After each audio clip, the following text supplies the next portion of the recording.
Okay, all of you take 186. Third lesson, some great people. Listen, great people see what is good not only for themselves but for others too. Those who live and work for others are remembered and loved by all. Such people live forever. In this chapter, we shall read about a few such great people. We heard about different personalities. We have heard about different famous personalities. Socrates, Ashoka, then Abraham Lincoln, അല്ലേ? പിന്നെ ആരാ? പിന്നെ mother Teresa, APJ Abdul Kalam, അല്ലേ? We have heard different personalities, important personalities. So in this chapter, we are going to study about different personalities, different great people in the world. ലോകത്തിലെ famous പേഴ്സൺസിനെ കുറിച്ചാണ് നമ്മൾ ഈ chapter പഠിക്കാൻ പോകുന്നത്. ഒന്നാമത്തത് Adithyan Sunilkumar, Abel Muhammad Ruvais. Switch on your camera. Yes.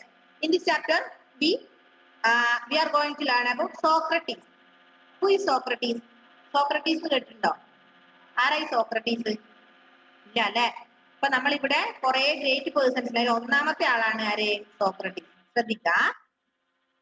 Socrates was born in 469 BC in Greece. His one great love was to search for the truth in every sphere of life.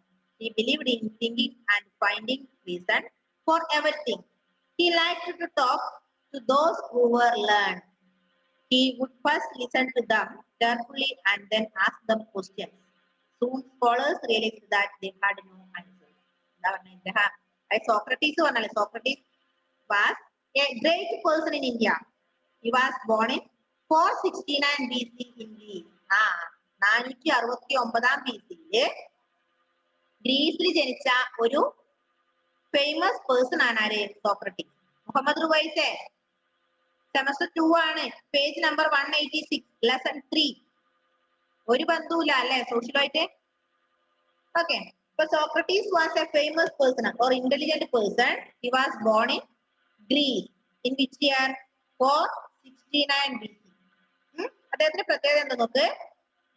His one great love was to search for the truth in every sphere of life. അദ്ദേഹത്തിന് ഒരു വലിയ കാര്യം എന്താ? അദ്ദേഹത്തിന് എന്താ അന്വേഷിച്ച് നടക്കുകയാണ്? സത്യം, search of truth, അല്ലെ? His one great love was to search for truth in every sphere of life. ജീവിതത്തിൽ മുഴുവൻ അദ്ദേഹം എന്താ അന്വേഷിച്ച് നടക്കുക? സത്യത്തെ അന്വേഷിച്ചാണ് അദ്ദേഹം നടന്നിരുന്നത്. നോക്ക്, he believed in thinking and finding reason for everything. അദ്ദേഹത്തിന് എന്ത് വേണം? He believed in thinking. അദ്ദേഹം ചിന്തയിലാണ്. അതുപോലെ ഫൈൻഡിങ്, അദ്ദേഹത്തിന് എന്ത് കണ്ടുപിടിക്കാൻ അറിയോ? എന്ത് കാര്യത്തിന്റെ റീസൺ കണ്ടുപിടിക്കും അദ്ദേഹം. അതെപ്പോഴും ചിന്തിച്ചു. ഫൈൻഡിങ് ആൻഡ് തിങ്കിങ്, ചിന്തയും കണ്ടുപിടുത്താണ് അദ്ദേഹത്തിന് main hobby. Clear? Yes. He liked to talk to those who were learned. അദ്ദേഹത്തിന് എന്താ ഇഷ്ടം? നന്നായി പഠിച്ച വ്യക്തികളുമായി സംസാരിക്കാനാണ് ആർക്കിഷ്ടം? സോക്രട്ടീസിന് ഇഷ്ടം. He would first listen to them carefully and then ask questions. അദ്ദേഹം എന്ത് ചെയ്യും? He would first listen to them. ആദ്യം അവരെ അദ്ദേഹം ശ്രദ്ധിക്കും, അതിനുശേഷം എന്ത് ചെയ്യും? ക്വസ്റ്റ്യൻ ചോദിക്കും. അപ്പൊ എപ്പോഴും അദ്ദേഹത്തിന്റെ ലക്ഷ്യം എന്തായിരുന്നു? തിങ്കിങ്. എന്തിനെ കുറിച്ചും ചിന്തിക്കുക. മാത്രല്ല ഫൈൻഡിങ് ദ റീസൺ. എല്ലാ കാര്യത്തിന്റെയും എല്ലാത്തിന്റെയും റീസൺ കണ്ടെത്തുക, സത്യത്തെ കണ്ടുപിടിക്കുക. ഇതൊക്കെയായിരുന്നു ആർക്ക് വേണ്ടത്? ആര് ചെയ്തിരുന്നത്? സോക്രട്ടീസ് ചെയ്തിരുന്നത്. അപ്പൊ Socrates was born in 469 BC in Greece. അല്ലെ? He was one of the great personality in the world. Okay. Second paragraph. മാത്രല്ല അതിൽ last sentence, soon scholars realized that they had no answers. അപ്പൊ അദ്ദേഹം ചെയ്യും?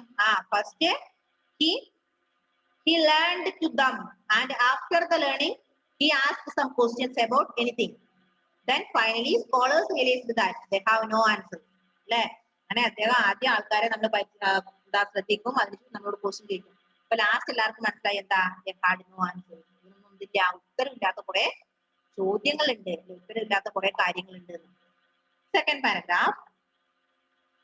People in those days were very superstitious. They had blind faith in gods. For example, they believed that thunder occurred due to the anger of the gods. Socrates taught them that it was nothing but nature.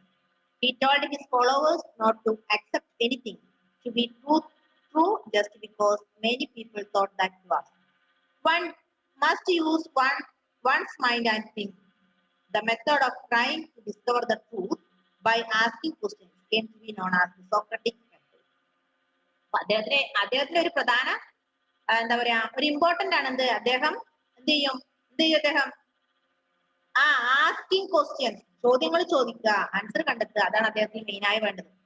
അദ്ദേഹം people in those days ആ സമയത്ത് സോക്രട്ടീസിന്റെ കാലങ്ങളിലെ അന്നുള്ള ആൾക്കാർക്ക് superstitious ആയിരുന്നു. Superstitious എന്ന് പറഞ്ഞാല് അതായത് അന്ധവിശ്വാസങ്ങളൊക്കെ ഉള്ള ആൾക്കായിരുന്നു ആ കാലത്ത് ഉണ്ടായിരുന്നത് അല്ലെ. നമുക്കറിയാം ചില ആൾക്കാർ പറയും we have heard about thunder. Thunder എന്ന് പറഞ്ഞാൽ എന്താ ഇടിയാണ് അല്ലെ. ഇടിനെ കുറിച്ച് നമ്മള് പഴയ ആൾക്കാർ എന്താ പറയാന്നറിയോ എന്താ this thunder occurred due to the anger of the god. ദൈവത്തിന് ദേഷ്യം വരുമ്പോഴാണ് എന്തുണ്ടാകുക ഇടി ഉണ്ടാകുക എന്നാണ് പണ്ടുള്ള ആൾക്കാർ പറഞ്ഞിരുന്നത്. മനസ്സിലായോ? സത്യത്തിൽ അതാണോ? ദൈവത്തിന് ദേഷ്യം വരുമ്പോ ആയിരിക്കും ഇടി ഉണ്ടാവുക? പക്ഷെ എന്തെങ്കിലും ആവട്ടെ എന്തായാലും പണ്ടുള്ള ആൾക്കാർ വിശ്വസിച്ചിരുന്നത് എന്താ thunder is occurred due to the anger of god. ദൈവത്തിന് ദേഷ്യം വരുമ്പോ ദൈവത്തിന്റെ ദേഷ്യമാണ് എന്ത് തണ്ടർ എന്നാണ് അറിയപ്പെടുന്നത്. പക്ഷേ നമ്മുടെ സോക്രട്ടീസ് അവരോട് എന്താ പറഞ്ഞറിയോ തണ്ടർ എന്ന് പറയുന്നത് പ്രകൃതിയിൽ നിന്നുള്ളതാണ്.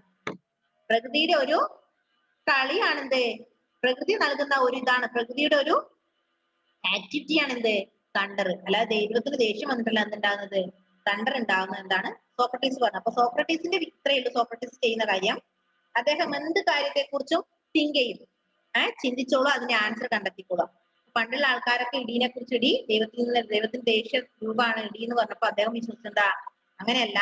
അതായത് ഇടി എന്ന് പറയുന്നത് ദൈവത്തിന് ദേഷ്യം വരുമ്പോൾ ഉണ്ടാകുന്നൊന്നും അല്ല. അതെന്താണ് പ്രകൃതിയിൽ നിന്നുണ്ട് പ്രകൃതിയുടെ ഒരു ആക്ടിവിറ്റി ആണ് എന്നാണ് അദ്ദേഹം ആൾക്കാർക്ക് പറഞ്ഞു കൊടുത്തത്.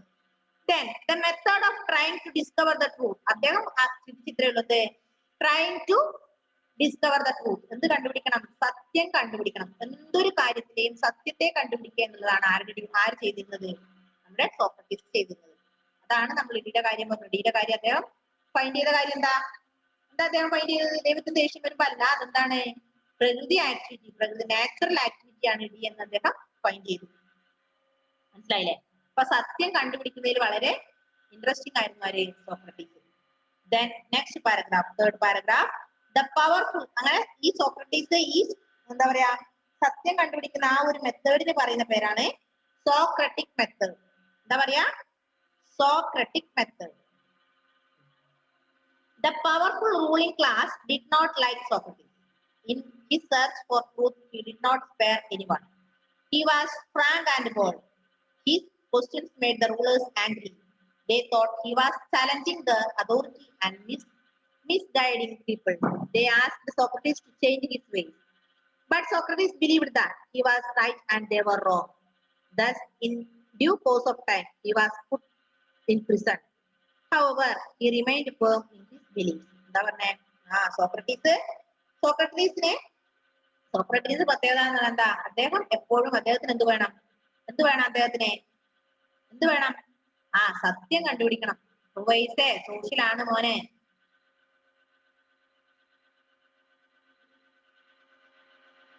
അപ്പൊ അദ്ദേഹത്തിന് എപ്പോഴും എന്ത് കണ്ടുപിടിക്കണം? സത്യത്തെ കണ്ടുപിടിക്കണം അല്ലെ. അപ്പൊ അന്ന് ഭരിച്ചിരുന്ന ആൾക്കാർ സോക്രട്ടീസിന്റെ കാലത്ത് ജനങ്ങളെ റൂൾ ചെയ്തിരുന്ന ആൾക്കാർക്കൊന്നും ആരും ഇഷ്ടമില്ലായിരുന്നു? സോക്രട്ടീസിന് ഇഷ്ടമില്ല. കാരണം എന്താ? സോക്രട്ടീസിന്റെ ഈ രീതിയോട് ആർക്കും പൊരുത്തപ്പെടാൻ പറ്റുന്നില്ല അല്ലെ. അദ്ദേഹം എന്ത് കാര്യമായാലും അദ്ദേഹം അത് ചിന്തിച്ചിട്ട് അതിന്റെ ആൻസർ കണ്ടെത്തണം. അദ്ദേഹത്തിന് സത്യം കണ്ടെത്തണം. അതിന്റെ റിയലായ കാര്യം കണ്ടെത്തുക എന്നുള്ളതാണ് ആരുടെ ലക്ഷ്യം? സോക്രട്ടീസിന്റെ ലക്ഷ്യം. So powerful ruling dynasty did not like Socrates. സോക്രട്ടീസിന് അതുകൊണ്ട് അന്നത്തെ റൂളിംഗ് ഡൈനാസ്റ്റിക്ക് ഇഷ്ടമുണ്ടായിരുന്നില്ല. മാത്രമല്ല അദ്ദേഹം പറയും എന്താ ഇങ്ങനെ ക്വസ്റ്റ്യൻ ചോദിക്കുമ്പോ അവർ പറയും ഈ ഒരു സോക്രട്ടീസ് എന്റെ ഈ ഒരു രീതി ഒന്ന് മതിയാക്കുമോ, ഇത് വേണ്ട എന്ന് പല ആളും പറയാറുണ്ട്. പക്ഷെ അന്ന് സോക്രട്ടീസ് വിചാരിച്ചെന്താ ഐ ആം പെർഫെക്റ്റ്, ഞാൻ പെർഫെക്റ്റ് ആണ്. പക്ഷെ മറ്റുള്ളവരെന്താ they were wrong. അങ്ങനെയാണ് സോക്രട്ടീസ് വിചാരിച്ചത്. അന്ന് റൂളിംഗ് പവർഫുൾ ആൾക്കാർ പറഞ്ഞു സോക്രട്ടീസ് നിന്റെ വഴി മാറ്റി, ഇങ്ങനെ ചിന്തിക്കരുത്, ഇങ്ങനെയല്ല എന്ന് പറയുമ്പോൾ സോക്രട്ടീസ് വിചാരിച്ചെന്താ യു ആർ റോങ്, നിങ്ങളാണ് തെറ്റ്, ഞാൻ പെർഫെക്റ്റ് ആണ്, ഐ ആം പെർഫെക്റ്റ്. അങ്ങനെയാണ് ആര് വിശ്വസിച്ചത്? സോക്രട്ടീസ് വിശ്വസിച്ചത്. അങ്ങനെ ഒടുവിൽ അദ്ദേഹത്തിനെ ജയിലിലൊക്കെ ആക്കിട്ടോ, ജയിലിലൊക്കെ വന്ന് കേസൊക്കെ ആയി. Then when the authorities failed in their effort to change Socrates, they sentenced him to death. Socrates gladly agreed to drink a cup of poison rather than give up what he thought was right. He died in 399 BC at the age of 70. അതായത് അങ്ങനെ സോക്രട്ടീസിനെ ആർക്കും ഇഷ്ടമില്ല അല്ലെ? Socrates ഇങ്ങനെ സത്യത്തെ കണ്ടുപിടിക്കാനുള്ള അദ്ദേഹത്തിന്റെ ആക്ടിവിറ്റിയോട് എല്ലാവർക്കും മടുപ്പായി. അങ്ങനെ ലാസ്റ്റ് അതോറിറ്റി ഒക്കെ അദ്ദേഹത്തോട് തോറ്റു. കാരണം അദ്ദേഹത്തോട് പറഞ്ഞിട്ട് കാര്യമില്ല, അദ്ദേഹത്തിന്റെ ആ ഒരു രീതി മാറ്റാൻ തയ്യാറായില്ല അല്ലെ? അദ്ദേഹത്തിന് എപ്പോഴും സത്യം കണ്ടെത്തണം. അദ്ദേഹത്തിന്റെ ആ ഒരു എന്താ പറയാ, ആ ഒരു വിശ്വാസത്തിന് അദ്ദേഹം ഉറച്ചു നിന്നു. അങ്ങനെ then Socrates gladly agreed to drink a cup of poison. എന്താ അദ്ദേഹം കുടിച്ചത്? വിഷം കഴിച്ചു, cup of poison. Then rather than give up what he thought was right, അദ്ദേഹത്തിന്റെ ജീവൻ അദ്ദേഹം ഉപേക്ഷിച്ചു. അങ്ങനെ അദ്ദേഹം 70-ാം വയസ്സില് വിഷം കഴിച്ചാണ് അദ്ദേഹം മരിച്ചത്. 399 BC വിഷം കഴിച്ചാല് മരിച്ചു? സോക്രട്ടീസ് മരിച്ചു. മനസ്സിലായോ? സോക്രട്ടീസ് പറഞ്ഞ ഒരു ഗ്രേറ്റ് പേഴ്സൺ ആണ് കേട്ടോ. വളരെ ബുദ്ധിയുള്ള ഒരു ഇന്റലിജന്റ് ആയ പേഴ്സൺ ആണ് ആര്? സോക്രട്ടീസ്. 469 BC ഗ്രീസിൽ ജനിച്ചു. 399 BC പോയിസൺ കഴിച്ച് അദ്ദേഹം മരിച്ചു. അദ്ദേഹത്തിന്റെ പ്രത്യേകത പറയുന്നത് എന്താ? അദ്ദേഹത്തിന് എപ്പോഴും സത്യം കണ്ടെത്തണം. Thinking and finding the truth. അദ്ദേഹം എപ്പോഴും ചിന്തിക്കും ഇതിന്റെ നേരായ സംഭവം എന്താണ്. അതിന് എക്സാമ്പിൾ ആണ് നമ്മൾ പറഞ്ഞ ഇടി. ഇടി വരുമ്പോ എല്ലാവരും വിചാരിച്ചു ദൈവം കോപിക്കുന്നതാണ്, ദൈവത്തിന്റെ ദേഷ്യമാണ്, ദൈവകോപാണെന്ത് ഇടി എന്ന് വിചാരിച്ചു. പക്ഷെ റിയലി അതാണോ? റിയലി ദൈവം കോപിക്കുമ്പോഴാണോ ഇടി ഉണ്ടാവുക? അല്ല, അത് പ്രകൃതിയിലുള്ളതാണല്ലേ. മഴയും ഇടിയും കാറ്റൊക്കെ പ്രകൃതിയിലുള്ളതാണ്. അങ്ങനെ സത്യം എപ്പോഴും തെളിയിക്കാൻ ശ്രമിച്ച ഒരേ ഒരു ഗ്രേറ്റ് പേഴ്സണാലിറ്റിയാണ് ആര്? സോക്രട്ടീസ്. ഒന്ന് വായിച്ചു നോക്കിയ മക്കളെ എത്രയും പെട്ടെന്ന്.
അതിലെ വായിക്ക് ഞാൻ കാണുന്നുണ്ട്.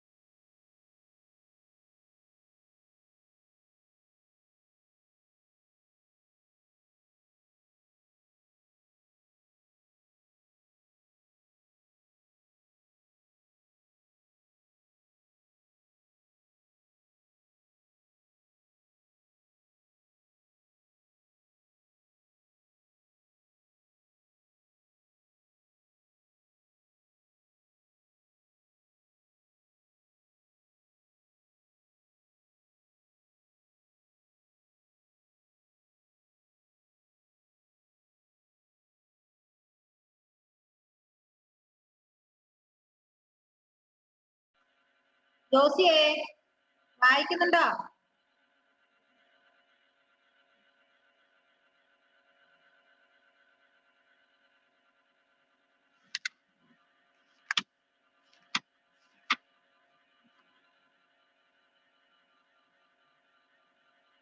Okay. Next one, Emperor Ashoka. Next one, Emperor Ashoka. അശോകനെ കുറിച്ച് കേട്ടിട്ടുണ്ടോ? അശോക ചക്രവർത്തിയെ കുറിച്ച് കേട്ടിട്ടുണ്ടോ?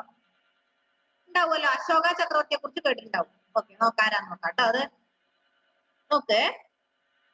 Emperor Ashoka. A vast battlefield, blood everywhere, dead and dying soldiers all around, dead horses and elephants. In the midst of it all stood a king, eye full of sadness and pain. Who was he? Why was he sad? Why was he sad? This was King Ashoka, the son of Bindusara, a great Mauryan king. He was born in about 300 BC. As a prince, he was sent by his father to rule over Takshila and Ujjain. നമുക്കറിയാം അദ്ദേഹത്തിന്റെ വാക്കുകളാണ് ഇത്. A vast battlefield, blood everywhere, dead and dying soldiers all around. എന്താ പറഞ്ഞേ? യുദ്ധക്കളം, blood everywhere, എല്ലായിടത്തും ചോര, dead and dying soldiers all around. പട്ടാളക്കാർ ചുറ്റും മരിച്ചു കിടക്കാണ് അല്ലെ. Dead horses, മരിച്ച കുതിരകള്, പിന്നെ elephants. In the midst of it all stood a king. ഇതിന്റെ ഒക്കെ നടുവിൽ ആര്? ഒരാള് നിൽക്കുന്നു. Eye full of sadness and pain. കണ്ണില് എന്തുണ്ട്? ദുഃഖം കാണുന്നുണ്ട്, സങ്കടമുണ്ട് അല്ലെ. Who was he? ആരാണിത്? He was Emperor Ashoka. ഇതാണ് ആര്? Emperor Ashoka, അശോക ചക്രവർത്തി. അശോക ചക്രവർത്തിയുടെ പ്രത്യേകത എന്താ അറിയോ? അദ്ദേഹം ഒരു മൗര്യൻ കിങ് ആണ്. മൗര്യ രാജാവാണ് ആര്? അശോക ചക്രവർത്തി. ശ്രദ്ധിക്കണേ. Ashoka, Emperor Ashoka was a Mauryan king. His father was Bindusara. ആരാ? അശോകന്റെ അച്ഛനാരാ? അശോകന്റെ അച്ഛന്റെ പേരെന്താ? ബിന്ദുസാര. മറന്നു പോകരുത്. Ashoka was a Mauryan king. His son was Bindusara. Bindusara എന്ന ചക്രവർത്തിയുടെ മകനാണ് ആര്? അശോക ചക്രവർത്തി. ഇനി നോക്ക്. He was sent father to rule over Taxila and Ujjain. അദ്ദേഹത്തിന്റെ ഫാദർ അദ്ദേഹത്തെ എങ്ങോട്ടാ വിട്ടത്? തക്ഷില ഭരിക്കാൻ അല്ലെങ്കിൽ ഉജ്ജയിൻ ഭരിക്കാൻ വേണ്ടി വിട്ട ഒരു മൗര്യൻ എംപയർ ആണ് ആര്? മൗര്യൻ എംപറർ ആണ് ആര്? അശോക. അപ്പൊ അശോകനെ കുറിച്ച് നമ്മൾ ഇത്രയും കാര്യം പഠിച്ചു. എന്താ? Ashoka was a Mauryan empire. His father was Bindusara. He was born in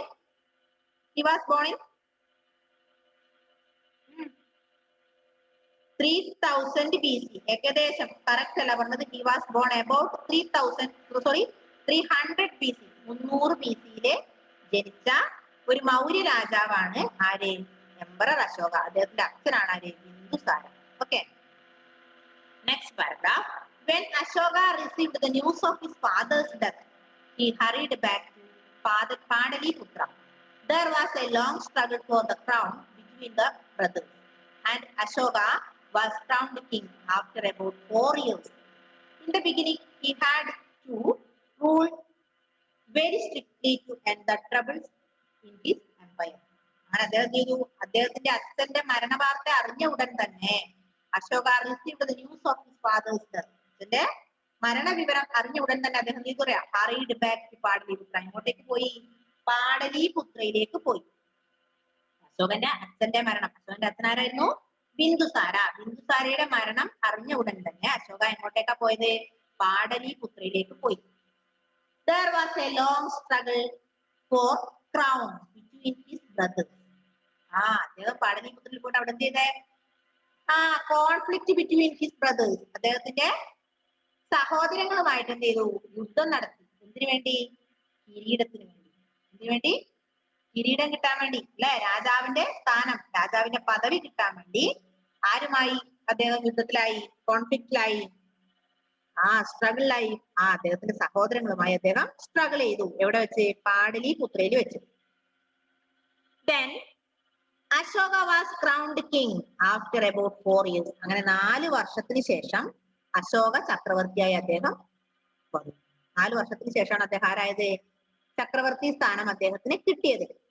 In the beginning he had to rule very strictly. തുടക്കത്തിൽ അദ്ദേഹം വളരെ സ്ട്രിക്റ്റ് ആയിട്ടാണ് എന്ത് റൂള് നടത്തിയത്. To send the troubles in his empire.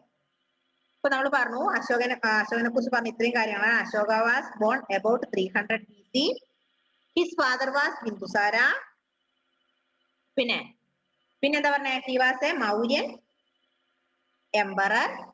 Then after he heard the news about his father, he ran to the Padaliputra, and he was struggling between his brothers for the crown.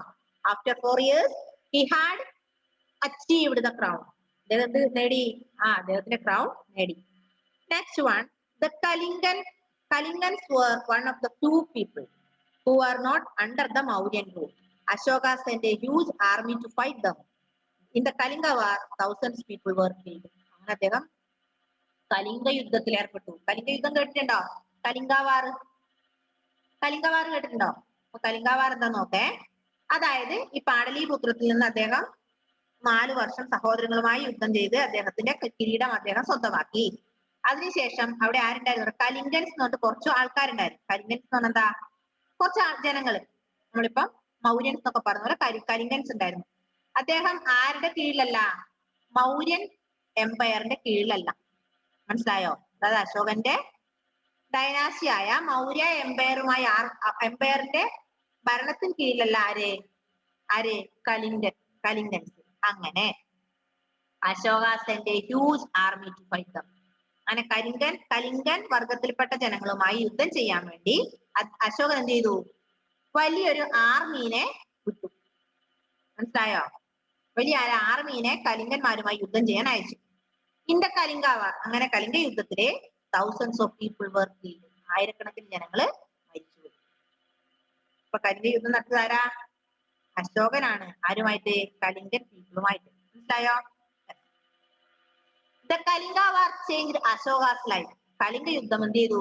അശോകന്റെ ജീവിതം തന്നെ change ആക്കി. He said, my heart is sick with sorrow at the pain and my misery I have caused. From this day I shall give up fighting wars and try to conquer people's hearts with love. അങ്ങനെ കലിംഗ യുദ്ധത്തിൽ അദ്ദേഹത്തിന് അദ്ദേഹത്തിന്റെ ജീവിതം തന്നെ മാറ്റി. എങ്ങനെ മാറ്റി? അദ്ദേഹം പറയാണ് എന്താ? മൈ ഹേർട്ട് ഈസ് സിക്ക്. എന്റെ ഹൃദയത്തിന് എന്താണ്? അസുഖാണ്, സിക്കാണ്. മാത്രല്ല വിത്ത് സോറോ അറ്റ് ദ പെയിൻ. സങ്കടം കൊണ്ട് എന്റെ ഹൃദയത്തിന് അസുഖം വന്നിരിക്കുന്നു. മാത്രമല്ല മിസറി ഐ ഹാവ് കോസ്. ഞാൻ കാരണം എന്തുണ്ടായിട്ടുണ്ട്? മിസറി, കഷ്ടപ്പാടുണ്ടായിട്ടുണ്ട് അല്ലെ. കാരണം അശോകനാണ് എന്ത് ചെയ്തത്? കലിംഗ വാറിന് വേണ്ടി വലിയൊരു ആർമിനെ സെൻഡ് ചെയ്തത് അല്ലെ. അങ്ങനെ അദ്ദേഹം തിരിച്ചറിഞ്ഞെന്താ? ഞാൻ കാരണം എന്തുണ്ടായി? നിങ്ങൾക്കൊക്കെ കഷ്ടപ്പാടുണ്ടായി. അപ്പൊ നിങ്ങളുടെയൊക്കെ വിഷമം കൊണ്ട് എനിക്ക് എന്റെ ഹൃദയത്തിന് വേദന പറ്റിയിട്ടുള്ളത്, ഹൃദയത്തിന് അസുഖം ബാധിച്ചിട്ടുള്ളത്. അദ്ദേഹം പറയാണ് then I shall give up fighting wars and try to conquer people's hearts. അങ്ങനെ ഞാൻ എന്ത് അവസാനിപ്പിക്കുന്നു? യുദ്ധം അവസാനിപ്പിക്കാൻ തീരുമാനിച്ചു. I have give up the battle. ഞാൻ യുദ്ധം അവസാനിപ്പിച്ചിട്ട് എങ്ങോട്ട് പോവാണ്? എന്ത് ചെയ്യാ? try to conquer the heart of the people. ജനങ്ങളുടെ ഹൃദയം ആണ് എനിക്ക് വേണ്ടത്. നിങ്ങളുമായി യുദ്ധം ചെയ്യുവല്ല എനിക്ക് വേണ്ടത്. എനിക്ക് എന്ത് വേണം? I want your love. നിങ്ങളുടെ സ്നേഹമാണ് എനിക്ക് വേണ്ടത്. ഞാൻ I am ready to give up. അതിലെ നഖം മുഴുവൻ തിന്നാണോ? അമ്മ ചോറ് വെച്ചില്ലടാ വീട്ടില്? വെച്ചോ? അല്ല, നഖം കടിച്ച് തിന്നുന്നുണ്ട്. ഞാൻ വെച്ചാൽ അമ്മന് ഭക്ഷണം ഇല്ലയോ?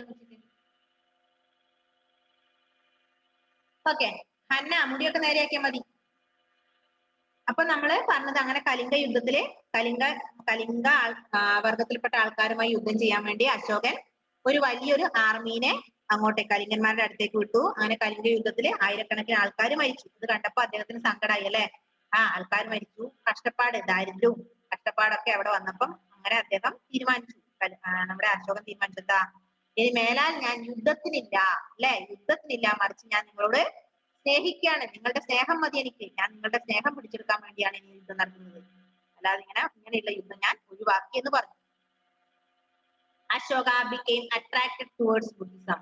He led a simple life and journeyed to all important Buddhist places, learning about the life of the Buddha and his message of love.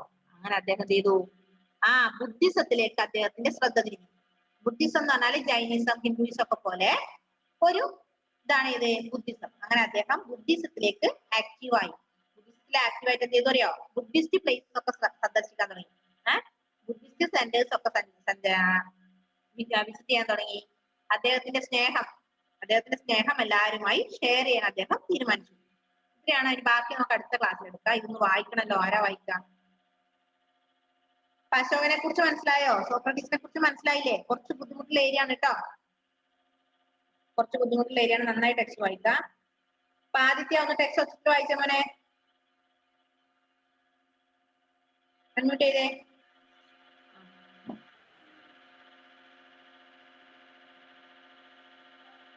Lesson third. Some great people see that is good not only for themselves but for others too. Those who live and work for others are remembered and loved by all. Such people live forever. In this chapter, we shall read about a few such great people. Socrates was born in 1469 BC in Greece.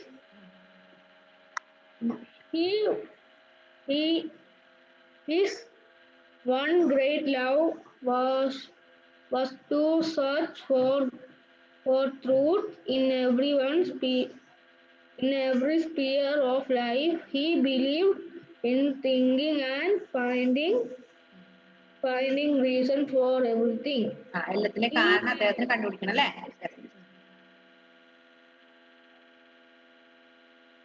He liked to talk to those who are learned. He would first listen to them carefully and then ask them questions. Soon scholars realized that they had no reasons. People in those days were very surprised.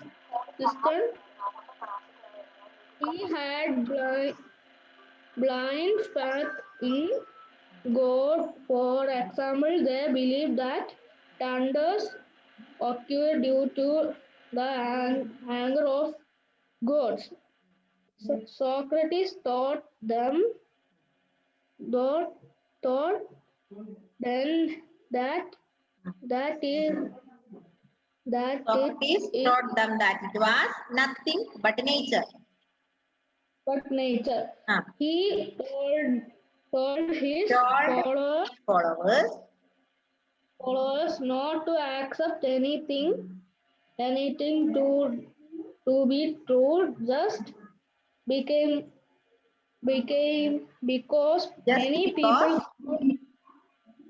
because people thought it was so one must use one's mind and think. The method of trying to discover the truth by asking questions came to be known as the Socratic method. Okay, good. Then next one. Yes, Anna. നമ്മുടെ ക്ലാസ്സിലൊന്നും ആരും ഇല്ലാത്തത്?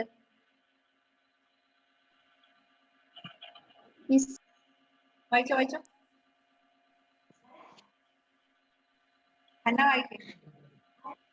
Powerful ruling class did not like Socrates. In his search for the truth, he did not spare anyone. He was frank and bold. His questions made the rulers angry. They thought he was challenging their authority and misleading people.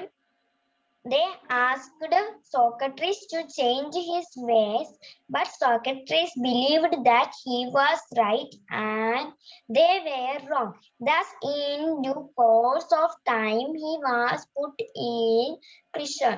However, he remained firm in his beliefs. When the authorities failed in their effort to change Socrates, they sentenced him to death. Socrates gladly agreed to drink a cup of potion rather than give up what he thought was right. He died in 399 BC at the age of 70. Okay. Emperor Ashoka. A vast battlefield, blood everywhere, dead and dying soldiers all around, dead horses and Okay, please stop elephants. there, മോളെ. Josy Joseph.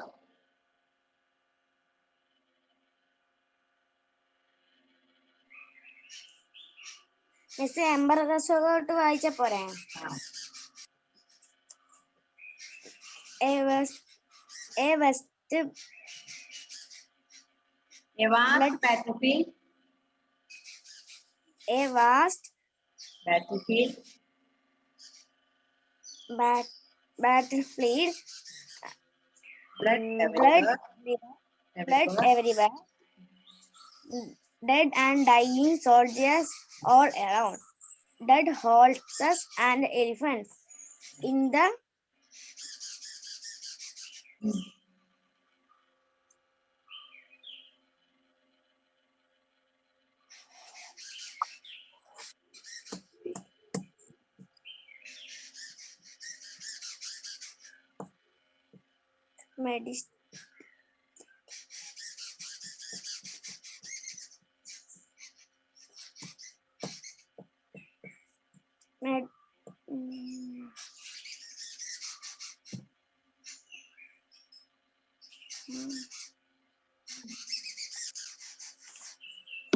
Miss, എനിക്കറിയില്ല, എനിക്ക് വായിക്കാൻ അറിയില്ല. വായിച്ചു. third line അല്ല fourth line first ഒന്ന് വായിച്ചു തരാമോ? അറിയില്ല. Mid stage.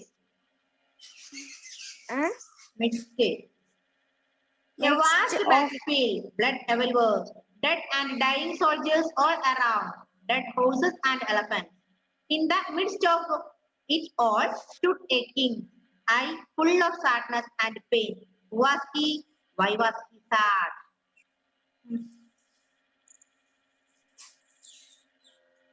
Of it all stood the king, a king, eyes full of sadness and pain.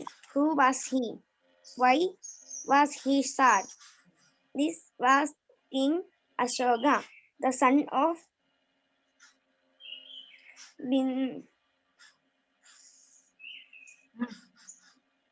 Bindu.